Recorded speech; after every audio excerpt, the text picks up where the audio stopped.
Damai sejahtera Allah, itulah yang memelihara hati dan pikiranmu sekalian di dalam Kristus Yesus Tuhan kita. Amin. Salam untuk kita semuanya.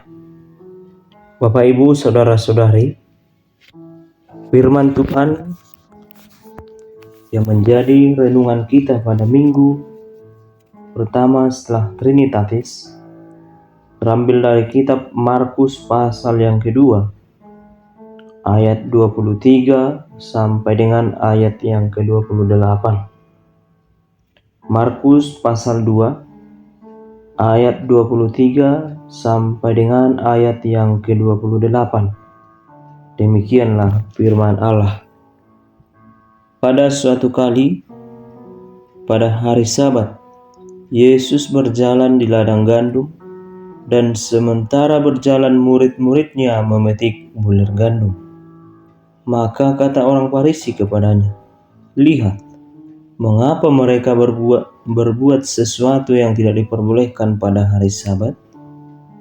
Jawabnya kepada mereka, "Belum pernahkah kamu baca apa yang dilakukan Daud ketika ia dan mereka yang mengikutinya kekurangan dan kelaparan? Bagaimana ia masuk ke dalam rumah Allah waktu Abiatar menjabat sebagai imam besar, lalu makan roti sajian itu yang tidak boleh dimakan kecuali oleh imam-imam, dan memberinya juga kepada pengikut-pengikutnya?" Lalu kata Yesus kepada mereka, "Hari Sabat diadakan untuk manusia, dan bukan manusia untuk hari Sabat. Jadi Anak Manusia adalah Tuhan atas hari Sabat." Demikianlah pembacaan firman Allah. Bapak, Ibu, Saudara-saudari yang dikasihi Yesus Kristus, jikalau kita perhatikan dalam perikop ini, orang-orang Farisi atau ahli-ahli Taurat berjalan mengikuti Yesus sampai ke ladang. Namun, hal yang paling utama bukanlah karena mereka rindu untuk menjadi orang percaya, atau bukan karena berencana ingin menjadi murid Yesus, namun karena mereka membenci ajaran Yesus dan mencari kesalahan dari Yesus Kristus dan murid-murid. Di dalam kehidupan kita setiap hari, sering terjadi dalam hidup kita, lebih mudah kita mencari kesalahan orang lain daripada kesalahan kita. Lebih mudah kita menilai orang lain daripada mengoreksi diri kita. Lebih mudah kita membicarakan tentang orang lain daripada membicarakan diri kita. Sama halnya dengan Sabat. Berbicara tentang hari Sabat, banyak orang yang saling menjolimi. Banyak orang saling hakim-menghakimi tentang perayaan hari Sabat. Bahkan ada juga yang menyatakan bahwa hanya gereja kamilah yang benar melakukan ibadah karena tepat pada hari Sabat atau hari ke-7. Oleh karena itu, pada minggu ini, minggu 1 setelah Trinitatis, firman Allah mengingatkan kita agar percayalah, Yesus adalah Sabat yang seutuhnya. Percayalah, Yesus adalah Sabat yang seutuhnya. Yang pertama, Sabat adalah untuk kepentingan manusia. Saudara-saudari, hari Sabat dalam sejarahnya adalah hari ke-7, dan itu jatuh pada hari Sabtu. Sabat berasal dari bahasa Ibrani. Sabat berarti istirahat, bekerja seperti yang dilakukan oleh Allah. Itu sebabnya memang dalam Perjanjian Lama pada hari Sabat tidak diperbolehkan melakukan apapun. Dan jikalau kita pelajari dari pengajaran agama Yahudi, hukum Taurat bagi mereka itu adalah pengajaran yang paling utama, dan pemahaman mereka keselamatan diperoleh oleh karena ketaatan melakukan hukum Taurat.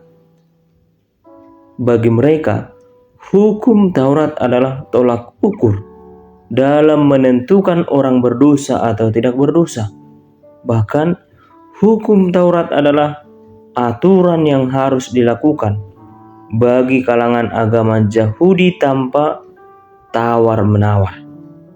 Yang artinya, setiap orang yang tidak taat melakukan hukum Taurat, tidak benar melakukan hukum Taurat, maka mereka adalah golongan penyembah berhala. Mereka adalah golongan pendosa dan patut dikucilkan dari kumpulan atau kalangan mereka.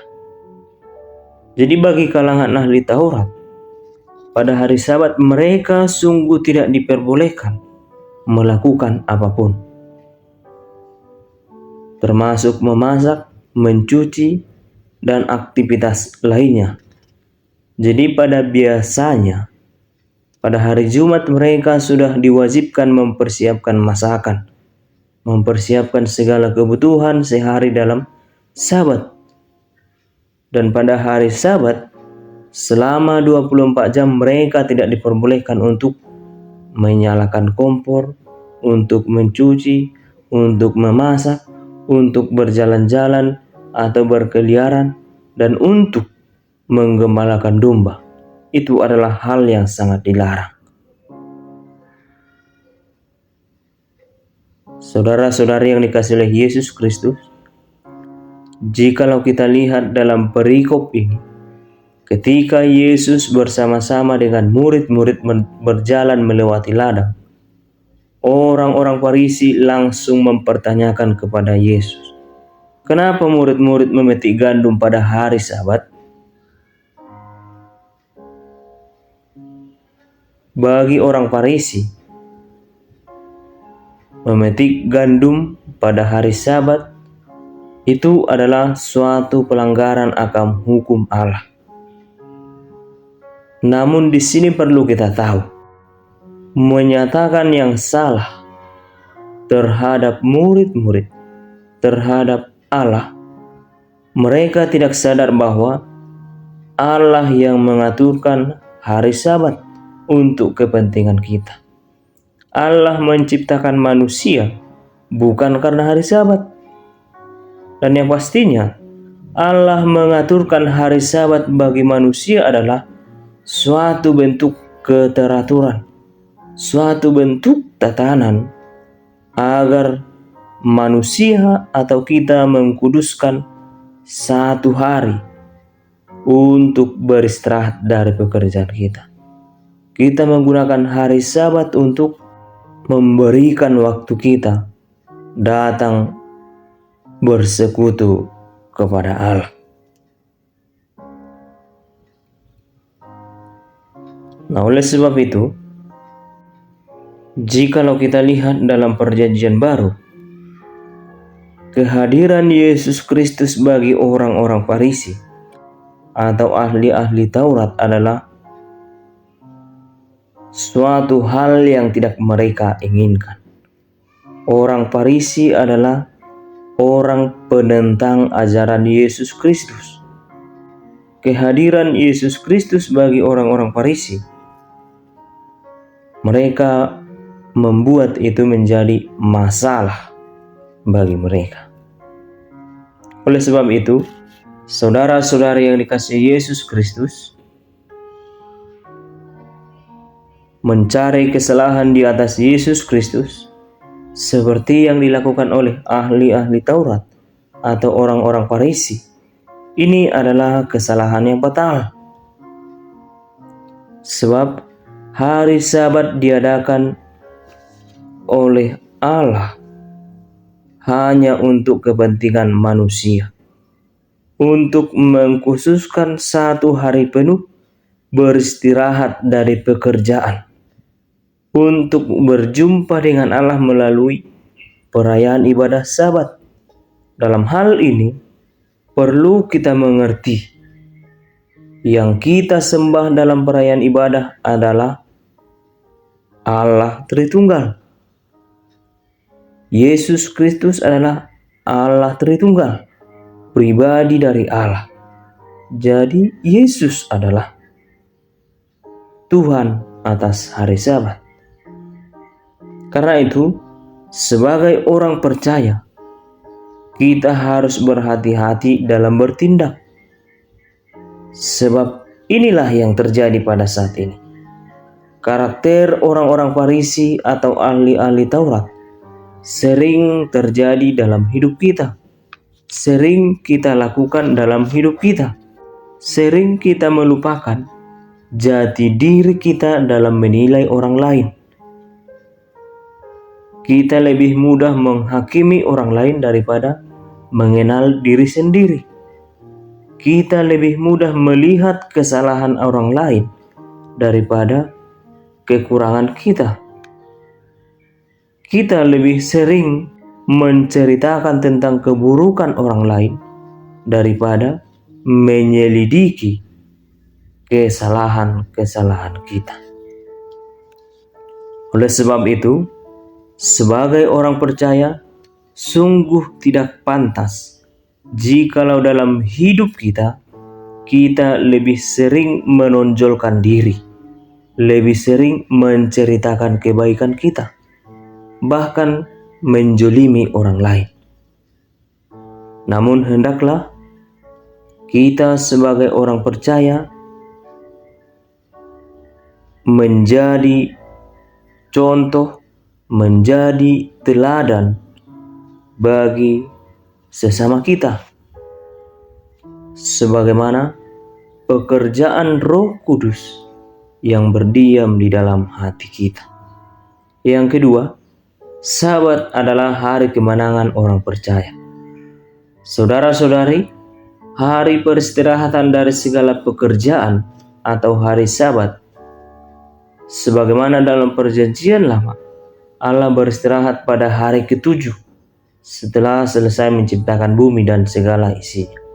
Jadi berbicara tentang hari Sabat, Sabat adalah satu bagian dari 10 hukum Allah.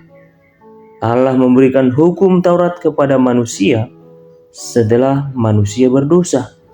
Allah memberikan hukum Taurat bukan untuk menjadikan hukum Taurat itu menjadi jalan mencapai kemenangan atau peristirahatan terakhir atau kehidupan kekal.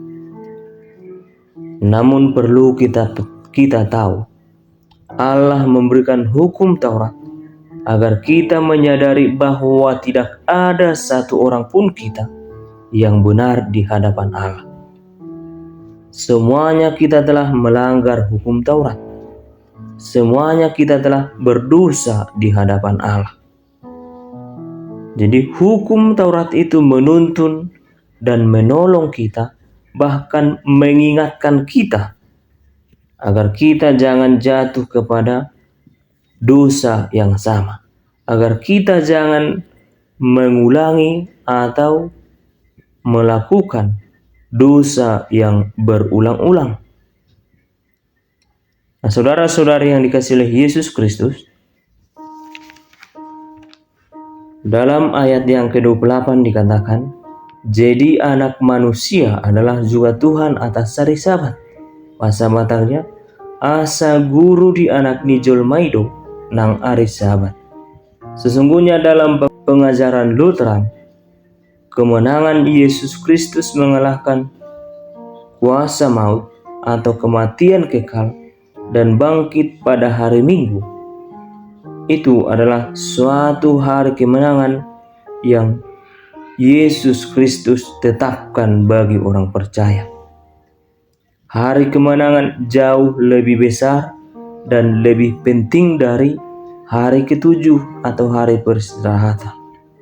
Kebangkitan Yesus Kristus lebih utama dari ketetapan hukum Taurat. Sebab oleh kebangkitan Yesus Kristuslah kita beroleh kemenangan.